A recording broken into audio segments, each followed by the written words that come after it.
오늘은 엘가나 가정에 주신 은혜, 엘가나 가정에 임한 은혜라는 제목으로 하나님의 말씀을 전하도록 하겠습니다. 앞서 우리가 사무엘상 바로 앞에 성경인 룻기의 내용을 다 보았는데요. 오늘부터는 사무엘상으로 넘어가서 이 사무엘상의 내용을 보아 나가도록 하겠습니다. 우리가 앞에서 본 사사기와 룻기의 시대적 배경은 이스라엘의 사사시대라고 하였는데요. 이어지는 사무엘 상의 배경 역시 같은 시대인 사사시대에서 출발을 합니다. 사사시대의 거의 마지막 때인데요. 그래서 출발은 이렇게 사사시대이지만 사무엘상에서는 드디어 사사시대가 끝나고 이스라엘이 왕정시대로 넘어가게 됩니다. 이스라엘의 왕이 세워지고 그 왕이 나라를 다스리는 왕정시대가 시작이 되는 것입니다. 사사시대에는 이스라엘의 각 지파들이 자치적으로 살아가던 그런 시대라고 하였습니다. 그래서 사사들도 일부 지역에 한정된 지도력만을 가지고 있었습니다.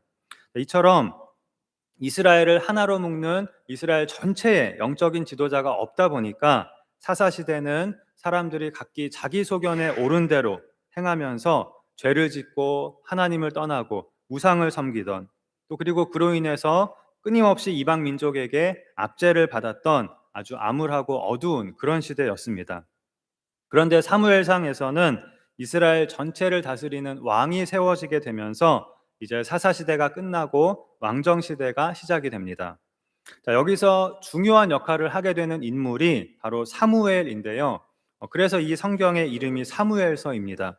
원래는 이 사무엘상과 사무엘하가 원래는 한 권으로 처음부터 쓰여진 그런 성경인데요. 제목이 사무엘 또이었습니다. 그런데 현재는 이렇게 사무엘상과 사무엘하로 나뉘어서 우리가 이렇게 보게 되었습니다. 그러나 사무엘상과 하는 이어지는 한 권의 성경이라고 보시면 되겠습니다. 이 사무엘상과 사무엘하에는 물론 수많은 인물들이 나오지만 주인공이라고 할 수 있는 주요 등장인물은 3명으로 압축할 수가 있는데요. 그 세 사람은 사무엘, 그리고 이스라엘의 첫 번째 왕과 두 번째 왕인 사울과 다윗입니다. 우리가 앞에서 본 사사기에 등장하는 마지막 사사는 삼손이었는데요. 그렇다고 삼손이 이 사사시대의 마지막 사사이었던 것은 아니고요. 사무엘상에 나오는 이 사무엘이 이스라엘의 마지막 사사가 됩니다. 또 사무엘은 선지자이기도 하였는데요. 사무엘은 이스라엘의 마지막 사사로서 이스라엘을 다스리다가 하나님의 명에 의해서 이스라엘의 초대 왕인 사울에게 기름을 부어 왕으로 세우고, 또 이후에 두 번째 왕인 다윗에게 이 사무엘이 기름을 부어서 다윗을 왕으로 세우게 됩니다. 즉 이스라엘의 마지막 사사 사무엘이 자신의 손으로 직접 이 사사 시대의 종지부를 찍고 왕정 시대로 넘어가는 그런 역할을 하게 됩니다. 그래서 사무엘서의 전체적인 내용 또는 주제는 이스라엘이 하나님께서 왕을 통해서 백성을 다스리는 왕정 체제로 넘어갔다 하는 것이고요. 또 여기에 이어지는 또 하나의 주제는 하나님은 그럼 어떤 왕을 원하시는가 하는 것인데요. 하나님은 하나님의 명령에 순종하는 왕, 하나님을 예배하고 섬기는 왕을 원하신다, 기뻐하신다 하는 것입니다. 그 왕이 누구냐면요, 바로 다윗입니다. 다윗은 성경에 따르면 하나님의 마음에 합한 사람, 또 하나님이 기뻐하시는 사람이었습니다. 하나님의 명령에 순종하는 왕, 또 하나님을 예배하는 왕이 바로 다윗이었습니다. 그래서 하나님은 바로 이 다윗에게 메시아에 대한 약속을 주십니다. 그리고 다윗의 왕위가 영원히 견고하리라, 이 다윗의 왕좌가 영원하게 갈 것이다 라는 그런 약속을 주시는데요. 장차 이 다윗의 자손에서 나실 메시아 예수님을 통하여 영원한 하나님의 나라가 세워지게 될 것을 말씀하신 것입니다.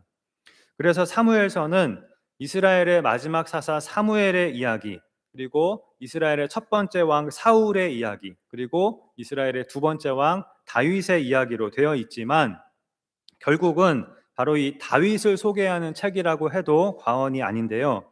구약 성경은 단순히 이스라엘이라는 나라의 역사를 기록한 역사책이 아닙니다. 모든 성경은 예수님을 통한 하나님의 구원 사역에 초점이 맞추어져 있고 바로 그 하나님의 구원 역사를 기록하고 있는 것이 이 성경인 것입니다. 자, 바로 그런 관점에서 사무엘서는 아브라함과 다윗의 자손으로 오실 그 메시아 예수님을 바라보면서 왜 다윗인가? 왜 하나님은 다윗을 택하셨는가? 왜 다윗에게 영원한 왕위를 약속하시고 메시아를 약속하셨나? 이것을 보여주고 있는 성경이라고 할 수가 있습니다. 그래서 우리도 그런 관점을 가지고 이 다윗의 이야기라고 할 수 있는, 그리고 더 크게 보면 하나님의 구원 이야기라고 할 수 있는 이 사무엘서를 보아 나가도록 하겠는데요. 이 사무엘서에서 한 가지 우리가 주목해야 할 사실은 이스라엘의 역사상 가장 위대한 왕, 하나님의 마음에 합한 사람, 하나님께서 기뻐하신 사람이었던 다윗은 이러한 타이틀을 가지고 있음에도 불구하고 사실은 성경의 다른 모든 인물들과 마찬가지로 결코 완전한 사람은 아니었다는 것입니다. 오히려 다른 그 어떤 인물보다도 우리와 가장 비슷한 사람이라고도 할 수 있는 인물이 바로 다윗입니다. 우리가 앞으로 사무엘서에서 다윗의 여러 가지 모습을 보게 될 텐데요. 그러한 모습들을 통해서 다윗이 우리와 다르지 않다는 것을, 우리와 똑같이 부족하고 잘못도 하고 인간적인 약점과 약함을 보여주는 인물이라는 것을 보게 될 것입니다. 그럼에도 불구하고 다윗은 하나님의 마음에 합한 사람이었고 하나님께서 기뻐하신 사람이었는데요. 자, 이것을 여러분 바꾸어서 말하면 우리 역시 누구나 다윗처럼 하나님의 마음에 합한 사람이 될 수 있고 또 하나님께서 기뻐하시는 사람이 될 수 있다는 뜻이 됩니다. 우리도 다윗이 받은 은혜를 받을 수 있는 것입니다. 부족한 우리이지만 하나님은 부족한 우리에게 은혜를 내려주시는 하나님이십니다. 그러나 우리가 다윗의 길로 나아갈지, 사울의 길로 나아갈지, 가룟 유다의 길로 나아갈지는 우리에게 달려 있는 것입니다. 언제나 우리는 믿음의 길로 나아갈 것인가, 다른 길로 나아갈 것인가 하는 갈림길에 서 있는 것입니다. 여기서 믿음의 길로 나아가는, 은혜와 축복의 길로 나아가는 우리가 되어야 하겠습니다. 그럼 사무엘상의 시작 부분인 오늘 본문을 통해서 오늘은 엘가나 가정에 임한 은혜에 대해서 생각해 보도록 하겠습니다. 사무엘상이 시작되는 시대적 배경은 사사시대의 끝무렵이라고 하였는데요. 사무엘상은 바로 이 시기부터 이스라엘의 첫 번째 왕이 세워지기까지의 그 과도기적인 시대를 기록하고 있습니다. 그 역할을 이스라엘의 마지막 사사이자 선지자인 사무엘이 한다고 하였는데요. 그래서 일단 1장에서 7장까지는 사무엘의 이야기로 되어 있습니다. 이때는 아직은 왕정시대로 넘어가기 전인 사사시대의 끝무렵으로서 과도기적인 시기라고 하였는데요. 그래서 아직은 우리가 사사기에서 보았던 일들과 비슷한 유형의 일들이 일어나고 있던 그런 때였습니다. 그래서 사무엘서의 이 앞부분, 시작 부분에서는 사사시대의 전형적인 패턴이 아직은 나타나고 있는데요. 이스라엘 백성이 하나님 앞에 악을 행하여 범죄하고 또 이에 대한 하나님의 심판으로 대적인 블레셋에게 패하고 이에 이스라엘이 하나님께 부르짖었을 때 하나님께서 사무엘이라는 사사를 일으켜 주시게 됩니다. 우리가 사사기에서 보았던 사사시대 내내 반복되었던 그런 전형적인 패턴이지요. 그러나 아직 이렇게 사사기와 비슷한 모습이 나타나고는 있지만 사무엘상은 사사기와는 이제 조금씩 달라지는 모습을 보이게 됩니다. 오늘 본문이 소개하고 있는 이 엘가나의 가정은 사사시대의 흔적이 남아있는 모습을 보여주면서도 사사기에 나오는 미가의 가정과는 다른 모습을 보여주기도 하는데요. 우리가 사사기에서 보았던 미가의 가정은 그야말로 막장 가정이었고 도대체 답이 보이지 않는, 답이 없는 그런 가정이었다면 이 엘가나의 가정은 그래도 진실된 경건의 모습을 가지고 있는 가정으로 소개되고 있습니다. 또 사사기에서는 많은 사사들이 이스라엘을 구원한 후에 말년에 가서 불행하게도 타락하는 그런 모습들을 많이 보였던 반면에 사무엘상에 나오는 이스라엘의 마지막 사사 사무엘은 끝까지 신실한 하나님의 종으로서 이스라엘을 하나님께로 돌아오게 하는 그런 일을 하고 또 이스라엘의 첫 번째 왕 사울에게 기름을 부음으로써 이스라엘이 사사시대를 끝내고 왕정시대로 넘어가는 과도기에 이 사무엘이 중요한 역할을 하게 됩니다. 자, 그럼 엘가나의 가정을 소개하고 있는 오늘 본문의 내용을 함께 살펴보시겠습니다. 사무엘상 7장까지는 사무엘에 대한 이야기라고 하였는데요. 오늘 본문에 나오는 이 엘가나라고 하는 사람은 바로 사무엘의 아버지가 되는 사람입니다. 오늘 본문은 아직 사무엘이 태어나기 이전에 사무엘이 어떤 가정에서 태어나게 되는지, 앞으로 사무엘이 태어나게 될 그 가정에 대해서 소개를 하고 있는 부분입니다. 바로 엘가나의 가정인데요. 1절에 보면 에브라임 산지에 살고 있는 엘가나라는 사람을 소개를 하면서 여기 보면 여러 사람의 이름이 나오는데요. 다름이 아니라 엘가나의 족보를 소개한 것입니다. 갑자기 이렇게 엘가나의 족보를 소개하면서 사무엘상이 시작되고 있는데요. 좀 생뚱맞게 느껴지기도 합니다. 갑자기 등장한 이 짧은 족보만 가지고는 이것이 도대체 무엇을 의미하는 것인지, 왜 이것을 여기에 기록하였는지를 우리가 알기가 사실은 어렵습니다. 그런데 조금 더 뒤에 나오는 성경인 역대상에 가서 보면 그 역대상에 이스라엘의 각 지파들의 족보를 지파별로 상세히 모두 기록을 하고 있는데요. 거기 보면 굉장히 긴 족보가 계속해서 나옵니다. 자, 바로 거기에 오늘 본문 1절에 이 족보가 들어 있습니다. 자, 바로 여러 지파들의 족보를 소개하는 가운데 레위 지파의 족보 가운데 이 엘가나의 이름과 엘가나의 아들인 사무엘의 이름이 들어 있고요. 또 오늘 본문 1절에 나온 이름들이 거기에 들어 있습니다. 다시 말하면 오늘 본문 1절의 이 족보는 엘가나가 레위 지파에 속한 사람이라는 것을 말해주고 있는데요.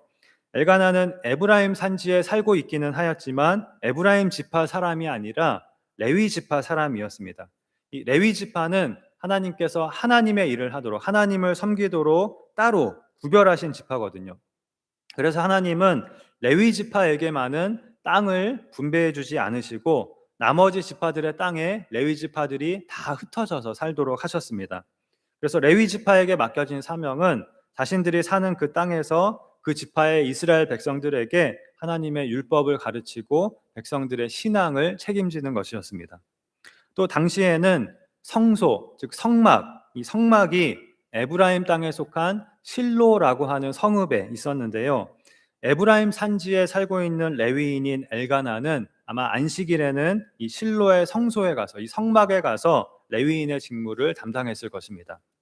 자, 이렇게 1절은 엘가나가 이스라엘 백성의 신앙을 책임지고 있는 레위인이라는 사실을 보여주고 있는데요. 자, 그런데 여기에 이어지는 2절은 그에게 두 아내가 있었으니 라는 말로 시작을 합니다. 레위인이 두 아내를 두었다는 것입니다. 사사기에서도 에브라임 산지에 사는 어떤 레위인이 첩을 맞이한 그런 내용이 나왔었는데요. 이것은 분명히 비정상적인 일이라고 할 수 있습니다. 하나님은 첫사람 아담에게 한 명의 아내를 주시고 남자가 부모를 떠나 그의 아내와 합하여 둘이 한 몸을 이루라고 그렇게 결혼의 원칙을 정해 주셨습니다. 말라기 2장에서도 하나님은 아내는 오직 한 명이어야 한다고 분명하게 말씀하셨습니다. 또 신약 성경에서는 예수님께서 창세기의 말씀을 인용하시면서 둘이 한 몸이 될지니라라고 분명하게 또 말씀을 하셨습니다. 또 바울은 디모데전서에서 한 명의 아내를 둘 것을 말하고 있습니다. 이 일부 일처제가 하나님께서 처음부터 정하신 질서인 것입니다. 그런데 이 일부 일처제를 처음으로 깨뜨린 사람은 창세기 4장에 나오는 라멕이라는 사람입니다. 이 라멕은 인류 최초로 두 아내를 아내로, 두 여자를 아내로 삼았습니다. 그리고 이 라멕은 살인을 저지르고도 라멕의 아내들이여 들으라, 내가 사람을 죽였고 내가 소년을 죽였도다 하고 떠들어댔습니다. 이렇게 하나님을 정면으로 대적하고 하나님을 모독했던 사람이 바로 라멕이었습니다. 그런데 이 라멕 이후로 여러 명의 아내를 두는 이러한 것이 사람들 사이에 퍼져나가게 되었고요. 그러나 하나님께서 세상을 물로 심판하실 때에 노아와 노아의 세 아들이 각각 한 사람의 아내를 데리고 방주에 들어가게 하심으로써 다시 일부 일처 제도를 확실히 세우셨습니다. 그러나 그 후에도 사람들은 이 라멕이 저질렀던 잘못을 반복하게 되었고 심지어 믿음의 조상 아브라함도 하나님의 부르심을 받은 이후에 이러한 잘못을 저질렀는데요. 아내 여종인 하갈에게서 아들을 낳음으로써 또 한 명의 부인을 아브라함도 두게 된 것입니다. 하나님은 아브라함에게 아들을 주겠다고 약속하셨고, 또 아브라함의 아내인 사라는 그런데 불임인데다가 나이가 많아서 이미 자식을 낳을 수가 없는 그런 상태였거든요. 그러자 아브라함이 하나님의 약속을 인간적인 방법으로 이루려는 그런 불신앙으로 인해서 또 한 명의 아내를 이렇게 두게 된 것입니다. 그러나 그것은 결코 하나님의 뜻이 아니었고, 하나님은 사라를 통해 이삭을 낳게 하심으로써 하나님의 약속을 이루셨습니다. 그리고 이삭은 한 명의 아내를 두었지만 또 이삭의 아들 야곱은 또다시 여러 명의 아내를 두었고, 그 아내들에게서 12명의 아들을 낳았는데요. 그 야곱의 12명의 아들이 바로 이스라엘의 12지파의 시조가 됩니다. 그러나 이것은 아브라함이나 야곱의 잘못에도 불구하고 하나님께서 은혜로 하나님의 약속을 이루신 것이었고, 여러 명의 아내를 둔 이들의 가정은 그것으로 인해서 불화가 생기고 또 그로 인한 고통을 겪을 수밖에 없었습니다. 2명 이상의 아내를 두는 것은 하나님의 뜻에 어긋나는 것이고 또 하나님의 창조 질서를 파괴하는 것이기 때문에 문제가 발생하지 않을 수 없는 것입니다. 오늘 본문의 엘가나의 가정 역시 마찬가지였습니다. 엘가나가 2명의 아내를 둔 것으로 인해 엘가나의 가정에는 불화가 생기고 문제가 발생하게 됩니다. 2절에 보면 엘가나의 두 아내의 이름은 한나와 분인나였는데요. 분인나에게는 자식이 있고 한나에게는 자식이 없었더라라고 하였습니다. 이것을 보면 벌써부터 이 두 여인 사이의 갈등을 여기서 예고하고 있는데요. 이 둘 사이가 좋지 못할 것이라는 것을 우리가 충분히 예상해 볼 수가 있습니다. 이어서 3절에 이 사람이 매년 자기 성읍에서 나와서 실로에 올라가서 만군의 여호와께 예배하며 제사를 드렸는데 엘리의 두 아들 홈니와 비느하스가 여호와의 제사장으로 거기에 있었더라라고 하였습니다. 여기 보면 엘리, 홈니, 비느하스라고 하는 이렇게 세 명의 제사장의 이름이 나오는데요. 이들에 대한 내용은 나중에 뒤에 가서 다시 한번 자세히 나오니까 그때 우리가 살펴보도록 하겠고요. 오늘은 여러분 헷갈리시지 않게 엘가나 그리고 그의 두 아내인 한나와 분인나 이 세 명에게만 집중을 하시면 되겠습니다. 자, 3절은 이 엘가나가 어떤 사람이었는지를 말해주고 있는데요. 매년 자기 성읍에서 에브라임 산지에서 나와서 성막이 있는 실로에 가서 하나님을 예배하고 제사를 드렸다는 것입니다. 자, 예루살렘 성전, 우리가 잘 아는 예루살렘 성전은 오늘 본문의 때보다 훨씬 더 나중에 솔로몬 왕 시대에 가서 그때 솔로몬이 짓게 되는데요. 그 전까지는 성막이 바로 성전이었습니다. 그러니까 이때는 실로가 바로 예루살렘과 같은 곳이었습니다. 해마다 엘가나는 온 가족을 데리고 이 실로에 가서 예배를 드리는 사람이었다 하는 것입니다. 우리가 전에 보았던 사사기 21장에 보면 당시에 이 실로에서 매년 여호와의 명절이 있었다고 하였는데요. 이때 이스라엘 백성들은 여러 날 동안 실로에 머물면서 축제를 즐기면서 여인들이 춤을 추는 풍습이 있었던 것을 보면 아마도 이 여호와의 명절은 초막절이었던 것으로 보입니다. 초막절은 포도, 무화과, 올리브와 같은 과일들을 추수하고 하나님께 그것을 감사하는 추수감사제로 8일 동안 이어지는 이스라엘의 최대의 축제입니다. 사무엘상 1장이 묘사하고 있는 것을 보면 아마도 엘가나는 매년 이 초막절이라는 이 여호와의 명절을 지키기 위해서 가족들과 함께 실로에 갔던 것 같습니다. 그리고 3절에 보면 만군의 여호와라는 말이 성경에서 여기서 처음으로 사용이 되었는데요. 만군의 여호와라는 표현은 큰 군대를 거느리시고 천군 천사를 거느리시고 온 세상을 우주 만물을 다스리시는 그 하나님의 주권, 하나님의 왕되심을 나타내는 그런 말입니다. 그래서 3절에 엘가나가 만군의 여호와께 예배하며 제사를 드렸다라고 이렇게 표현을 한 것은 엘가나가 매년 실로에 가서 예배를 드린 것이 형식적인 것이 아니라 진실한 신앙으로 한 것이었음을 우리에게 암시해 주고 있습니다. 엘가나는 만왕의 왕이신 하나님을 독실한 신앙으로 섬기는 그런 사람이었습니다.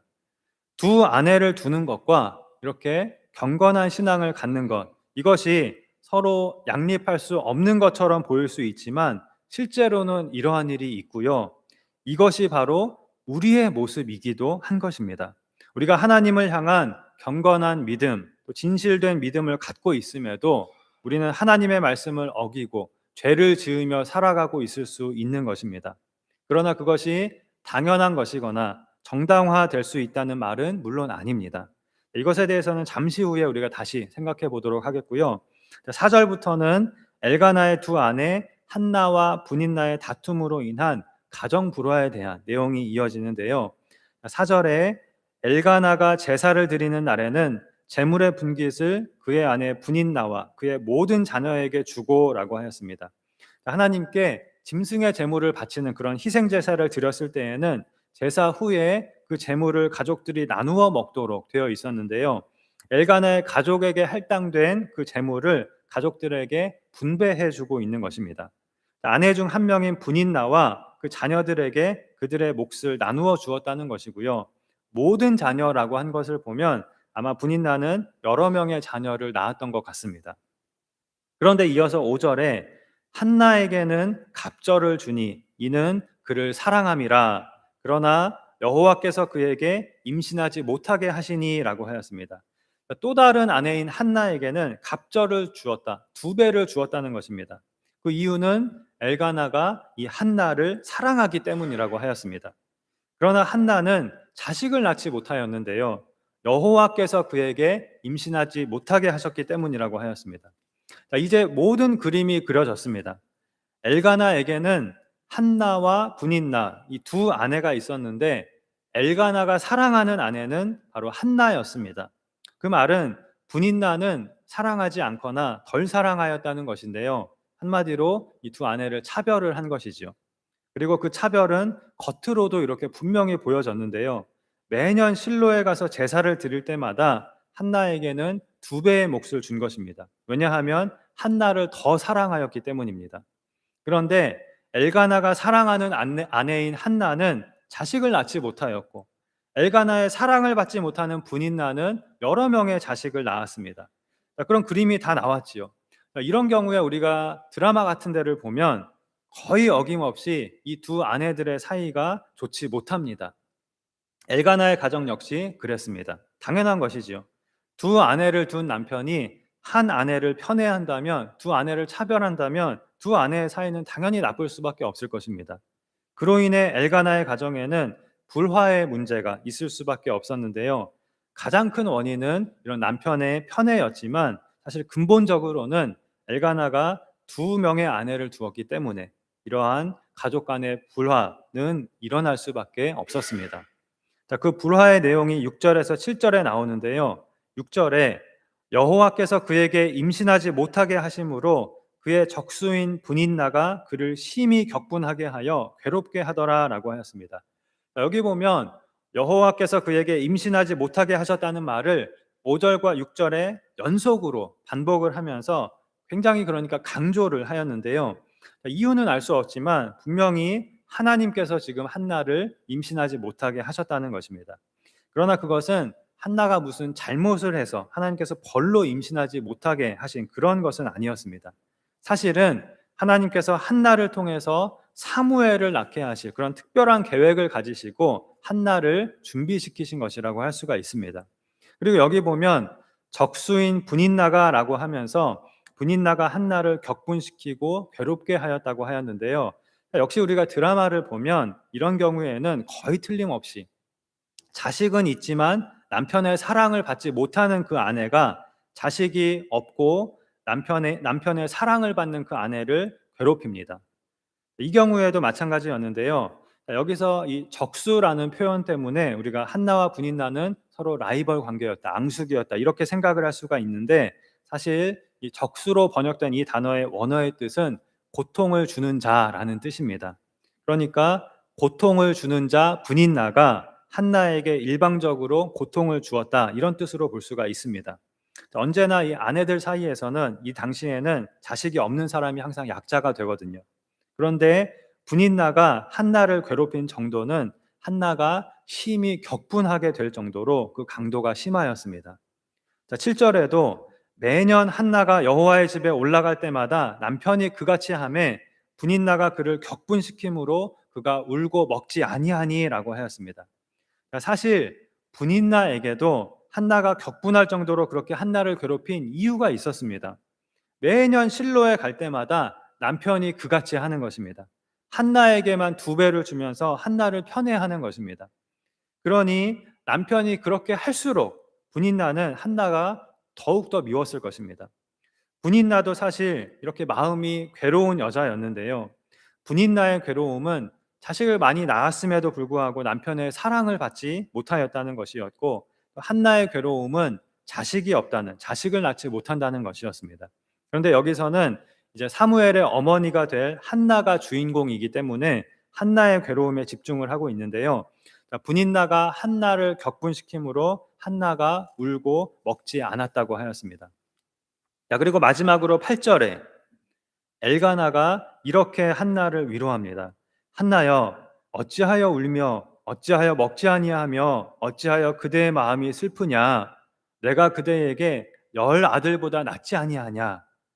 아마 이 부분을 읽는 많은 아내분들은 한나가 승자라고 생각을 하실 것입니다.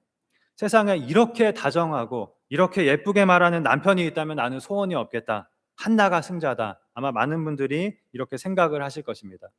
그러나 이러한 남편의 따뜻한 말도 한나에게는 조금도 위로가 되지 못하였습니다. 왜 위로가 되지 않았을까요? 당시에 이스라엘 사회에서 여자가 시집을 갔는데 거기서 아이를 갖지 못한다? 여기에 대해서 당시에 사람들이 일반적으로 가지고 있던 생각은 그냥 불임이구나. 하나님께서 대신 다른 축복을 주시겠지. 이런 게 아니었습니다. 당시에 이스라엘 백성들은 여자가 아이를 못 낳는 것은 하나님의 벌을 받은 것이다. 아니면 아예 하나님께 버림을 받은 것이다. 하나님이 버리셨다. 끊어질 사람이다. 이렇게 생각을 하곤 하였습니다. 그래서 한나가 그렇게 괴로워했던 것입니다. 나는 하나님께 버림받은 자인가? 하나님께서 나를 버리셨나? 이것이 너무나 슬프고 괴로웠을 것입니다. 그리고 남편의 따뜻한 말도 이걸 해결할 수가 없으니까 위로가 되지 않았을 것입니다. 엘가나는 한나를 사랑했지만 한나의 이 문제를 해결해 줄 수는 없었습니다. 또 바로 이것이 분인나가 가만히 있는 한나를 격분시키고 괴롭힐 수 있는 명분이 되었을 것입니다. 너는 크게 뭔가 죄를 지어서 하나님께 벌을 받은 거야. 하나님은 너를 버리셨어. 이런 식으로 분인나는 한나를 격분시키고 괴롭게 하였을 것이고, 한나는 그저 답답하고 억울하고 괴로울 뿐이었을 것입니다. 그런데 이것이 해마다 반복이 되었다는 것입니다. 그러나 여기서 한나는 이 슬프고 답답한 마음을 가지고 하나님께로 나아가게 됩니다. 은혜의 하나님께로 나아가서 기도를 합니다. 그리고 결국 하나님의 응답으로 사무엘을 이 한나가 낳게 됩니다. 그 내용은 우리가 다음에 천천히 살펴보도록 하겠습니다. 그럼 오늘 본문의 내용을 한번 정리해 보겠는데요. 엘가나의 가정을 소개하고 있는 오늘 본문은 엘가나가 레위 지파에 속한 레위인이었고, 엘가나의 가정은 매년 실로에 가서 온 가족이 하나님을 예배하는 경건한 신앙을 가진 가정이었는데, 말하자면 오늘날로 치면 목회자나 사역자, 장로의 가정과 같은 그런 가정이었는데, 한편으로 엘가나는 2아내를 두고 있었고 그 2아내를 차별하였고, 그로 인하여 2아내의 사이가 좋지 못하여 가정이 불화하였다는 이런 모순적인 모습을 보여주고 있습니다. 그래서 엘가나의 가정을 우리가 이렇게 한번 표현해 볼 수 있겠는데요. 엘가나는 오늘날로 치면 목회자나 장로와 같이 백성들에게 신앙의 모범을 보여야 할 사람이었음에도 불구하고 2명의 아내를 두는 잘못을 범하였고, 여기에 더해서 2아내를 차별까지 함으로써 가정이 평온하지 못하고 불화하였습니다. 그러나 이렇게 온전하지 못하고 부족한 엘가나와 그의 가족이었지만, 그럼에도 불구하고 한 가지 긍정적인 점은 그래도 이들은 진실하고 경건한 신앙으로 여호와 하나님을 예배하고 섬기는 가정이었다 하는 것입니다. 그리고 또 이와는 반대로 또 엘가나의 가정을 설명할 수도 있는데요. 엘가나의 가정은 신실한 믿음으로 여호와 하나님을 섬기는 경건한 가정인데, 겉으로는 그렇게 보이는데 자세히 들여다보면 이들의 죄와 잘못, 그리고 그로 인한 가정의 불화와 같은 그런 문제들이 있었던 그런 가정이다. 이렇게도 또 반대로 표현해 볼 수가 있겠지요. 그런데 사실은 이렇게 믿음의 가정, 그리고 문제가 있는 가정, 이 둘은 서로 양립할 수 없거나 모순되는 것이 아니라 대부분의 가정들은 이런 모습이라고 할 수 있을 것입니다. 우리가 사실 어느 가정을 보더라도 그 속을 들여다보면 온전한 가정이 하나도 없습니다. 왜냐하면 우리가 다 죄인이기 때문입니다. 어느 가정이고 다 불화가 있고 다툼이 있습니다. 아직 우리 안에 다 죄성이 남아있기 때문입니다. 우리 개개인도 마찬가지입니다. 우리가 분명 하나님을 향한 진실한 믿음을 갖고 있다 하더라도, 그리고 경건한 신앙생활을 우리가 하고 있다 하더라도 동시에 우리에게는 엘가나가 두 아내를 두는 것과 같은 그런 죄악된 모습이 있을 수 있습니다. 그러나 있을 수 있다는 말이 그래도 된다는 뜻이거나 어쩔 수 없으니 괜찮다는 그런 뜻은 결코 아닙니다. 당연히 우리가 할 일은 끊임없이 죄를 떠나는 것이고 그것이 우리의 본분인 것입니다. 그리고 오늘 우리가 기억해야 할 더욱 중요한 사실은 엘가나의 가정은 온전하지 못한 가정이었고 죄악으로 인해 불화의 문제가 있는 가정이었음에도 불구하고 하나님은 바로 이 엘가나의 가정에 사무엘이 태어나게 하셨다는 것입니다. 그리고 그 사무엘이 사사시대의 그 길고 어두운 죄악의 고리를 끊어버리게 하셨습니다. 자, 이것이 바로 엘가나 가정에 임한 은혜입니다. 이것이 은혜가 아니면 무엇이 은혜겠습니까? 이것이 바로 하나님께서 아브라함의 가정에 주셨던 은혜이고 또 야곱의 가정에 주셨던 은혜입니다. 문제가 많은 가정에, 죄로 물든 우리와 같은 사람들로 이루어진 가정에 하나님께서 은혜를 주시사 하나님의 뜻을 이루는 복된 가정으로, 믿음의 가정으로 그렇게 사용을 해주신 것입니다. 그러므로 우리는 어떤 경우에도 내가 저지른 잘못 때문에, 내가 지은 죄 때문에 내가 이런 벌을 받는 거야, 우리 가정이 이런 벌을 받는 거야, 나는 버림받을 거야, 우리 가정은 버림받을 거야, 이렇게 생각하고 절망해서는 안 됩니다. 우리가 해야 할 일은 절망하는 것이 아니라 하나님의 은혜를 바라보고 주의 얼굴을 바라보고 하나님의 은혜를 구하는 일입니다. 물론 하나님의 은혜를 구한다는 것은 내가 죄 짓는 것을 정당화하고 당연히 여기는 것하고는 다릅니다. 우리는 자격 없는 자에게 주시는 하나님의 은혜를 항상 구하되 신실한 믿음으로 하나님을 예배하고 섬기는 일에 항상 힘쓰고 죄를 회개하고 죄를 떠나는 일에 항상 힘쓰고 우리의 잘못된 모습들을 고쳐나가면서 하나님의 은혜를 바라보아야 하는 것입니다. 우리가 다 부족하고 연약하고 우리의 가정에 다 문제가 많지만 하나님을 섬기는 이 한 가지만큼은, 하나님을 섬기는 믿음의 가정이 되는 일만큼은 포기해서도 안 되고 게을리해서도 안 되는 것입니다. 우리가 구해야 할 것은 우리의 가정이 하나님을 예배하는 경건한 가정이 되는 것입니다. 그것이 우리의 소망이 되어야 합니다. 이것을 우리가 늘 잊지 말고 힘쓰면서 엘가나의 가정에 주신 하나님의 은혜, 이 하나님의 은혜를, 또 아브라함의 가정에 주신 하나님의 은혜를, 야곱의 가정에 주신 하나님의 은혜를 우리의 가정에도 내려주시기를 바라보고 소망하는 우리가 되어야 하겠습니다. 그럼으로써 비록 우리의 가정이 하나님 앞에 온전치 못한 모습도 많고 우리의 모습도 하나님 앞에서 온전하지 못하지만 하나님께서 우리와 우리의 가정에 부어주시는 은혜로 우리가 잘못된 모습들을 날마다 고쳐나가고 또 우리의 삶이 하나님께서 기뻐하시는 살아있는 제물로, 살아있는 예배로 드려지는 그런 귀한 축복이 우리 모두에게, 또 우리 모든 가정에 임하게 되기를 주님의 이름으로 축원합니다. 기도하시겠습니다. 하나님 아버지, 부족하고 죄가 많은 우리를 불쌍히 여기시고 은혜를 베푸사 오늘날까지 하나님의 자녀로 우리를 사랑하여 주심을 감사합니다. 그러나 우리는 하나님을 섬긴다고 하면서 하나님을 예배하는 자라고 하면서도 아직도 죄악에 빠져 있는 것을 불쌍히 보시고 용서하여 주시옵소서.